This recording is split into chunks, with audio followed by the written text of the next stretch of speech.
The Refuge, Shrouded in Orange Light. Back in high school, my friends and I had a hangout spot unlike any other. It was this abandoned baseball field behind a decaying elementary school. We always expected construction crews to show up one day and plow the whole place down, but they never came.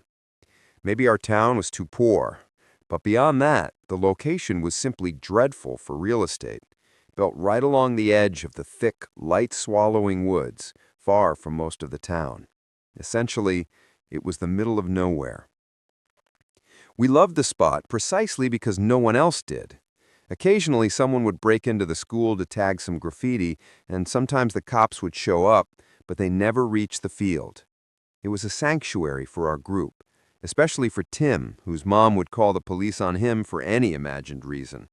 Here, they were powerless. We spent long summer nights sitting on the rusted bleachers, smoking and talking about anything and everything. I adored that place. But even then, before everything happened, there was one thing that always chilled me to the bone. An old lamplight, somehow still functional, stood above the bleachers. The town must have forgotten about that, too. It emitted a sickly orange hue, and since it was the only light source, we were entirely bathed in that ghostly tint. The light barely cut through the dark. When I was too high, I'd look off into the surrounding woods, which were absolute, impenetrable darkness. I think about how someone or something could easily be watching us, just a few feet away, and we would never know. It drove me crazy until a joke or a nudge would bring me back to reality. How many times did they watch us? I will never know. One night early that summer, my friend Johnny and I were supposed to meet there. I must have left before him because when I arrived, his car was nowhere to be seen. I decided to get a head start and walk to the field alone. This was generally frowned upon in our group. We liked to think we were tough, but walking through the thicket alone at night was not our repertoire. But I always kind of enjoyed the dangerous thrill. I walked past the school and cut through the woods to reach the field. I waited 10 minutes or so, then started smoking. Another 30 minutes passed, and nothing.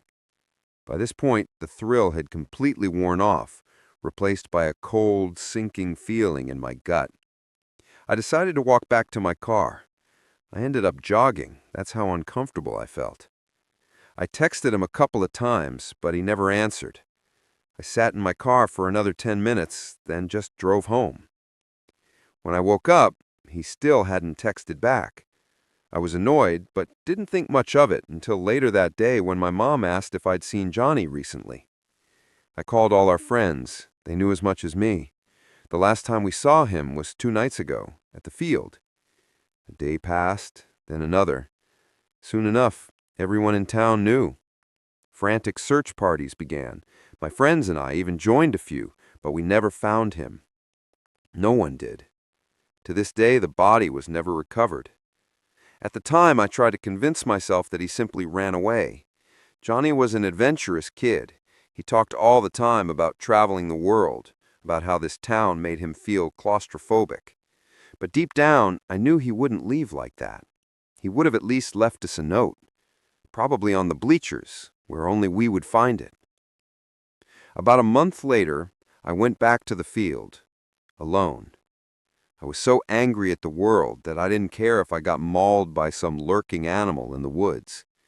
But just as I reached the end of the woods path, I noticed people on the bleachers. For a second, I thought it was just my friends, considering we had never seen anyone else there before, but they weren't. I'd never seen these people in my life. 3 of them were sitting on the bleachers, completely motionless, like stone figures, but they weren't the ones that freaked me out. There was another. He was dancing and skipping around. His unnatural manic happiness made me intensely uncomfortable. At the time, I figured he must have been on something, but now I just think he's a goddamn psycho. Worst of all, his face seemed familiar. I couldn't place him. It was like seeing a blurry, unfamiliar face in a dream. I knew I had seen him before, but I just had no idea where. I couldn't handle it. It was just so damn unsettling. I tried to get out of there as quickly and quietly as I could. Luckily, they didn't follow. At least, I don't think they did. When I got back to my car, my first instinct was to hightail it out of there, but I didn't follow it. Instead, I drove around the school lot. In the back corner of the parking lot, I saw a car. I knew the model, the same one Johnny drove. But as I spotted it, the lights turned on. I abruptly reversed and got the hell out of there.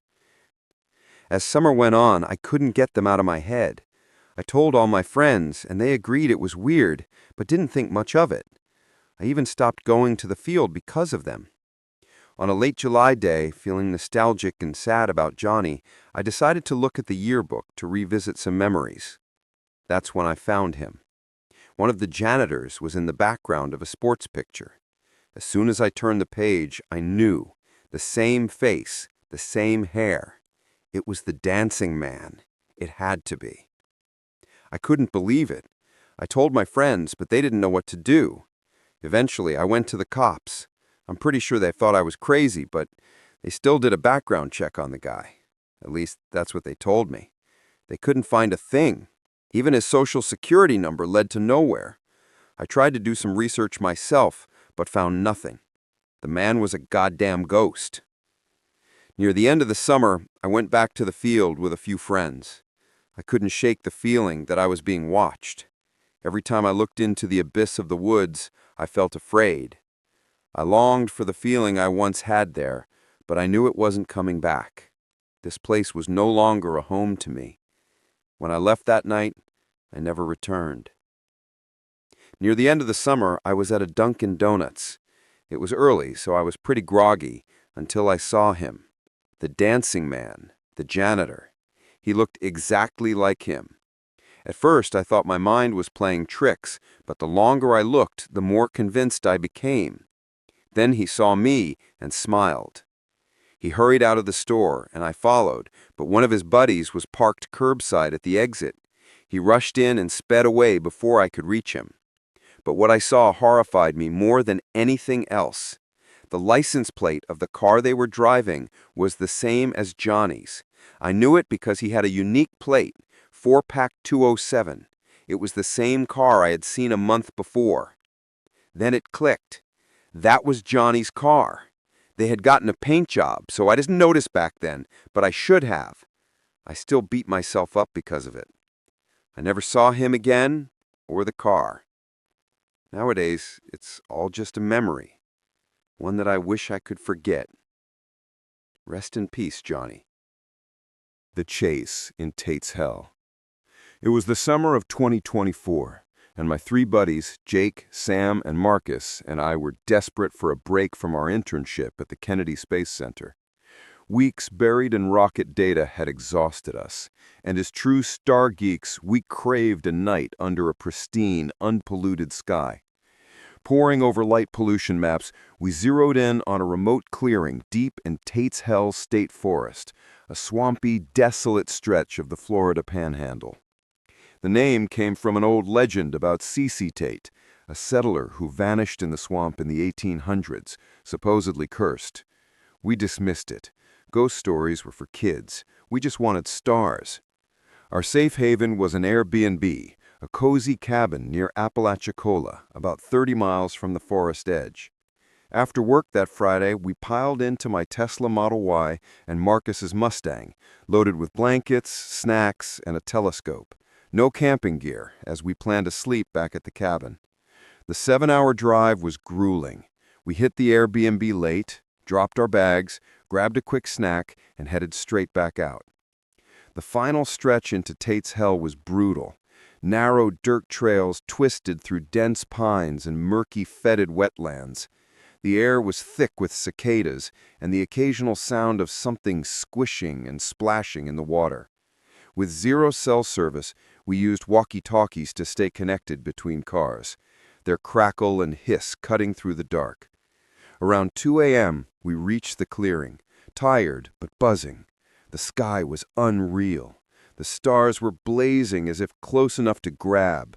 We spread out blankets, set up the telescope, and dove in. 15 minutes later, Sam's voice hissed over the walkie-talkie from the Mustang. "Yo, do you see those headlights?" My stomach twisted. We turned, and a faint, spectral glow crept along the trail we'd driven in on. Out here, 40 miles from the nearest town, at 2 a.m., in a massive, consuming forest, nobody is just passing by. Whoever was out there meant trouble. Jake, in the Tesla with me, grabbed his walkie-talkie. "Flash them. See what they do." I flicked the Tesla's headlights, 3 sharp bursts. An old, rusted, battered pickup truck stopped about 100 yards off. No honk, no wave, just silence. Then we saw them. Shadowy figures stepping out. 2 or 3, hard to tell in the glare. They just stood there, staring. And that's when we heard faint voices, low and garbled, drifting through the swamp, sinister whispers we couldn't make out. "This is seriously messed up," Marcus crackled over the radio. Sam sounded spooked. "Those voices. Nobody's out here at 2 a.m. for anything good." I swung my flashlight, but the beam died in the shadows. The whispers kept going, soft yet menacing, making my skin crawl. Jake tried to stay cool. "Maybe locals, but let's move." We agreed over the walkie-talkies to find another spot, but we set a rule. If those lights showed up again, we were hauling ass back to the safety of the Airbnb. We turned off the main trail. If they followed, they were hunting us. We sped a mile down a side trail, found another clearing, and set up fast. Just blankets and pounding nerves. 5 minutes in, Marcus's voice cut through the silence.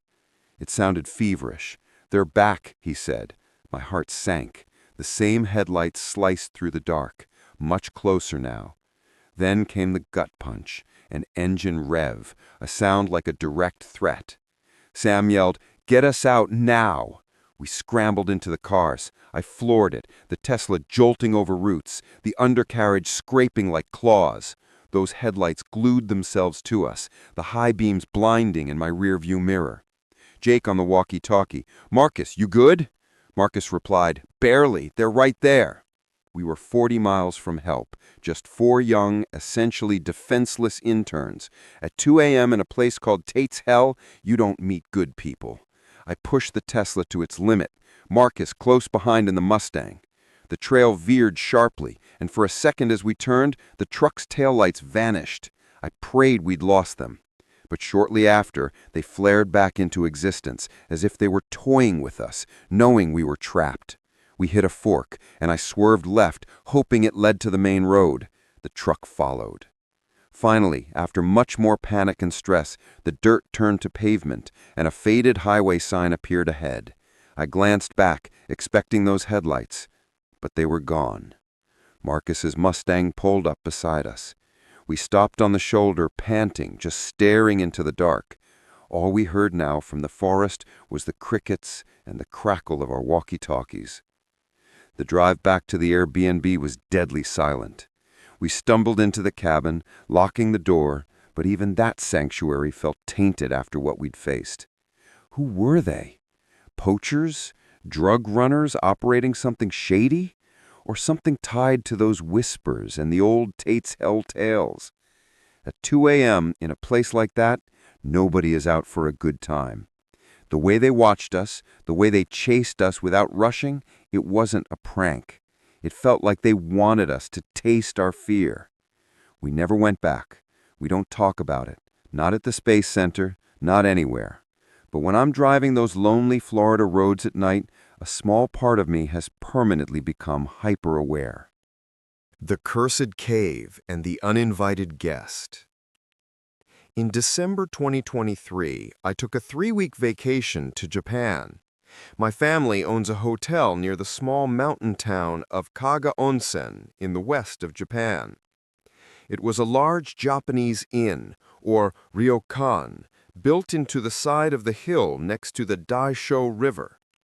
The area surrounding the hotel had been inhabited for at least 2 millennia and was considered a sacred place. My father told me a long while back that when the hotel was being constructed, the builders had found old stone blocks and pillars on the site. Apparently, some sort of ancient shrine had been built there around the 9th century. I hadn't stayed at the hotel in over 15 years, so I was keen to relive the experience. I also enjoy exploring. Remembering my father's story, I decided to go off-trail hiking in the forest below the hotel, hoping to find any traces of the ancient ruins he'd mentioned. As soon as I arrived in Kanazawa, I rented a car and drove up to the hotel. It was snowing heavily and traffic was terrible. The 1-hour ride took 2 hours instead. I arrived at the hotel around 8 p.m. and let myself in. The hotel was basically vacant in December. Tourists don't usually visit this part of Japan in the winter. There was no staff at all. I found myself to be the only person in that enormous building in the middle of nowhere. The feeling was surreal and quite unnerving. I grabbed one of the keys behind the counter, let myself into one of the suites, and slept there for the night. The next day, I went into the forest below the hotel. The snow was quite deep, up to my ankles, and trudging down the rough terrain with boots was absolute hell. I must have walked far enough into the forest to completely lose my sense of direction. I checked my phone, but there was no signal at all. I had been walking for about an hour and didn't know where I was. I was surrounded by trees on all sides, and directly in front of me was a large hill. I thought it would be best to climb to the summit to get a better vantage point, possibly to locate some form of civilization. The ascent was very tough, the sides of the hill being quite steep and rocky. However, off to the left, I noticed what looked like the remnants of a path. I slowly traversed my way towards it. It was a dirt path that wound its way up towards the summit. The path was slightly overgrown with dead branches blocking the way, but soon enough I managed to reach the top. However, I noticed that the path simply ended. It was gone. I looked around the hill and noticed a small cavity in the hillside above the path, hidden in the vegetation, maybe 5 meters away. I climbed up and found myself standing in front of the entrance to a small cave. A bit of mud had washed in, but the opening was large enough for me to fit my body through. I had a small flashlight and shone it into the opening. I could see a small alcove in front of me with another small opening to the left. As I entered the cave, a certain smell hit me. I don't know how to explain it, but the best way to describe it is that it smelled like an animal at a zoo, only stronger and more putrid. The alcove in front of me was bare, except for a large rectangular stone block placed right in the middle. As I walked deeper into the cave, I found myself in a large stone chamber. 2 other side tunnels ran from this chamber, but I didn't explore them. There was yet another rectangular stone block, but this time it was on the far side of the chamber and looked to be hollow. I got up close to the block, and to my utter shock, there looked to be human bones inside the block. Surrounding the bones was a long piece of steel and a bunch of old bronze coins, the ones with a square hole in the center. I just stood there in a mix of absolute shock and disbelief. I reached down and picked up one of the coins. Instinct, I guess. It was old and corroded, but some characteristics were visible. Before I could examine it closely, a loud crash came from deep within one of the side tunnels. I quickly pointed my flashlight towards the origin of the sound. The animalistic, rotten scent grew stronger, making the air feel toxic. I, for some reason, grabbed the long piece of steel resting among the bones and held it in front of me with one hand as a weapon. The flashlight revealed that the long piece of steel looked to be the remnants of a long blade. I started backing away towards the entrance. The smell was different this time. I could smell smoke underneath that overwhelming stench. I could hear a rhythmic thumping originating from deep within the tunnel. It sounded like someone banging on a drum. That's the point where I lost it. I ran out of the cave. As I rushed out, I swear that I felt the entire cave vibrate and shake. I jumped out of the entrance onto the slope below and tumbled onto the snowy ground. I had dropped the blade, but I didn't care to pick it up. I kept running and running down the slope, crashing through dead twigs and branches. I ran until I heard the sound of a car driving past in the distance.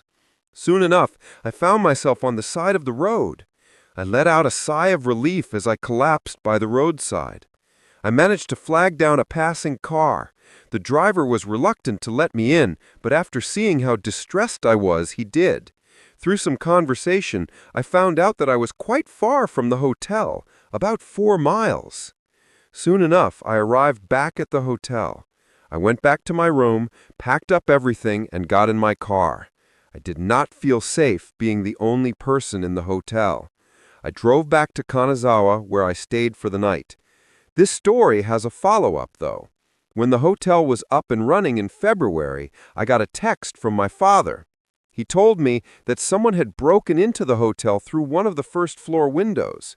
Surprisingly, nothing was damaged or stolen except for the front door of my room, which was smashed wide open with some sort of blunt metal object.